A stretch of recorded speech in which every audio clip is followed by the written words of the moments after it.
But in context to the Indian constitution, no, they are not gender neutral. In the current times, it has been floating all over social media how laws that protect women are being misused by women in order to destroy men's lives, and that is not very healthy. Whereas even the laws that follow the criminal procedure or the arrest procedure favor towards women. Usually, laws are written in a gender neutral form using terms such as persons and individual. But in some cases, such as rape or domestic violence, the law can be interpreted in a way which goes according to the societal norms. Uh, Even when we look at the Domestic Violence Act, in that the aggrieved are supposed to be only women. So, in my opinion, from a very young age, women are brought up and told to have a very docile and nurturing nature, whereas the traits like violence and rage are very commonly associated with masculine behavior.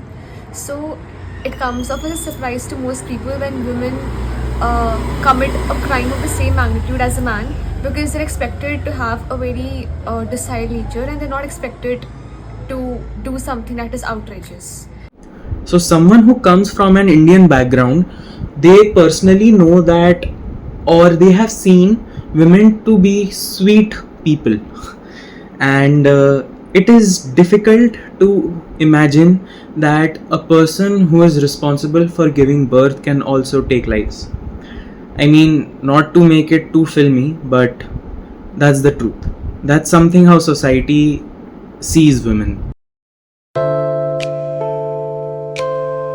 In India, the society is very culturally stigmatized in the sense that women are always expected to conform to the norms of the society, and those norms allegedly do not apply to men the same way, because when women engage in sex related industries, the men who are consuming the content are not judged, but while the women who are making the content to make money are judged by the society for being too outrageous, whereas they refuse to understand that it is a society as a whole which is at fault here. So as a male, no, I have not experienced anything that is gender biased, and personally, men have been given such importance in this society that it is difficult for them to even recognize that women are being differentiated or they are being differently treated. The 120 crore people. In the huge part of the India 3, the huge part of our society, which does not allow the woman to leave her house and to travel 500 meters and do the farming, how can you think that part of society can commit crime? That part of society who has been suppressed for many years, who doesn't have even a voice in the for the sake of saying something, does not have a voice in the Gram Panchayat, although the seats are reserved. The elections are fought in the name of the woman, and the male take place, be the pradhans.